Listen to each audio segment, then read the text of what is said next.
नमस्कार, आप देख रहे हैं ब्रेकिंग बिहार। इन दिनों कांग्रेस के विधायक टूटेंगे ऐसी अटकलें लगातार चल रही है। कल वो तस्वीर भी नजर आई जब सदाकत आश्रम में चूड़ा दही का प्रोग्राम था और एक भी विधायक उसमें नजर नहीं आया। चूड़ा दही के जो संयोजक थे, जिन्होंने व्यवस्था किया था, कांग्रेस नेता संजय यादव हमारे साथ थे, उन्हीं से जानेंगे। संजय जी, कल आप लोगों ने चूड़ा दही का आयोजन किया था, एक भी आपको विधायक नजर नहीं आया।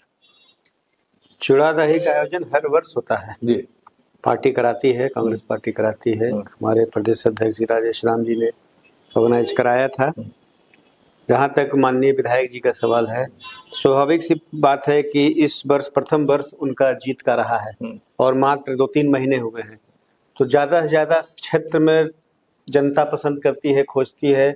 हमारी सभी माननीय विधायकों से बातचीत हुई थी और सभी अपने अपने क्षेत्र का हवाला देते हुए कहा था कि हम प्रयास करेंगे कि आएंगे, क्योंकि क्षेत्र में भी हर गांव हर पंचायत में घूमना पड़ रहा है। और अभी हम लोग का जो संगठन का काम चल रहा है, मनरेगा पर जो हम लोग का मनरेगा को लेकर के जो आप लोग आंदोलन कर उस पर माननीय विधायक हमारे जितने भी क्षेत्र में ज्यादा से ज्यादा जनता के बीच में जा रहे हैं। और जो सरकार की योजना का जो है हम ही लोग का नाम दिया हुआ है, माननीय उसको नाम बदला मनमोहन सिंह जी के द्वारा किया गया था। सोच हम लोग माननीय सोनिया जी के जो संकल्प सोच था उस समय का, जिसको इम्प्लीमेंटेशन माननीय स्वर्गीय मनमोहन सिंह जी ने किया था, तो उसको नाम को लेकर के, नाम को हेर फेर भी ज्यादा इम्पोर्टेंट है कि उसमें जो मुद्दाएं हैं उसको बदल बदल करके कहा गया कि 100 दिन की जगह ये 125 लेकिन प्लस पक्का कच्चा, वो सब अलग अलग जो उनके उसके विचारधारा के हम लोग इस पर इसका जो मनरेगा का जो नाम बदला गया है, इसको लेकर के कांग्रेस पार्टी अभी आंदोलन करती रहेगी। हाँ, करते रहेगी, लगातार करते रहेगी। उसी में माननीय विधायक जी हमारी सभी से संपर्क में हम लोग हैं, सभी संपर्क एकदम सभी संपर्क में। लेकिन सर, आपने ही कहा कि हर साल सदाकत आश्रम में चूड़ा दही का प्रोग्राम होता है। हाँ, इस बार भी तय था कि होगा,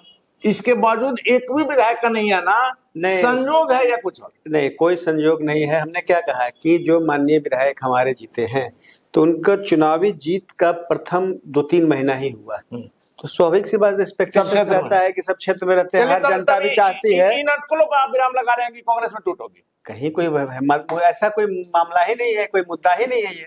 चलिए, इन दिनों सर जो नेताओं का जुबान जहरीला होते जा रहा है, जिस प्रकार से शब्द की जो मर्यादा है वो समाप्त होते जा रही है। पप्पू यादव ने जो गिरिराज सिंह को बयान दिया, उन्हें जिस जानवर का नाम दिया है, हम शायद सर उसको बोल भी ना पाए, क्या कहेंगे सर इस पर? ये उनका व्यक्तिगत मामला है, उसमें हम मेरे कहीं पार्टी में है नहीं, लेकिन इस तरह का अगर बयान कोई नेता दे रहा है सर, तो इसको आप सही मानते हैं? किसी के बारे में किसी व्यक्ति क्या मुद्दा मैंने सुना नहीं है, जो भी है उनसे डायरेक्ट उनका मामला है। उनका ऐसे भी चर्चित रहने के लिए कुछ न कुछ करते ही रहते हैं। पप्पू जी चर्चित रहने के लिए, चलिए बात जब तक कुछ नहीं करेंगे तब तक पेट नहीं भरता। उनका अंदाज अपना अपना है, अपना अपना अंदाज है। सुरेंद्र यादव ने जो बयान दिया है सर, ये तो आपके गठबंधन की बात है। आरजेडी के बड़े नेता है, कद्दावर नेता है, मंत्री रह चुके हैं, यादवों को लेकर के ही कहा है। सुरेंद्र यादव जी जहानाबाद के सांसद हैं और काफी सुलझे हुए व्यक्ति हैं। कहीं न कहीं उनकी भाषा का क्या एग्जैक्ट हमने पूरा सुना नहीं है। उसका तो आजकल तो चर्चाएं एआई का भी होता है, आपसे हम बोल रहे हैं, कुछ बोल रहे हैं, लिप्स अपना बोलते रहता है, पीछे से बैकग्राउंड से कुछ बोल देता है।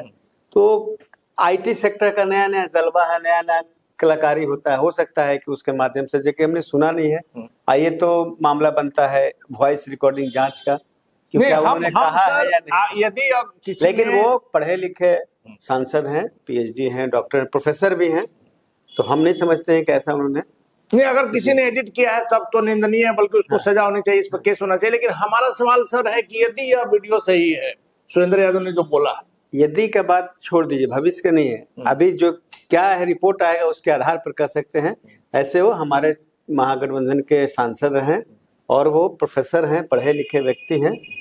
ये तो मैं एकदम स्पष्ट है हमारी महागठबंधन। चलिए, क्या है मामला, ये आखिरी सवाल है सर, टेक्निकलिटी है। आखिरी सवाल है सर मेरा। कहा जाता है कि आरजेडी, यादव, मुस्लिम, लगातार लालू जी ने इस वोट को बांध करके रखा और मुस्लिम वोट कभी भी बीजेपी को नहीं जाएगा। लेकिन अगर सुरेंद्र यादव ने कहा है कि जब यादवों ने आरजेडी को, महागठबंधन को वोट नहीं दिया, माना जाए कि यादवों का वोट महागठबंधन से खिसक करके एनडीए की तरफ चला जा रहा है? एकदम नहीं है।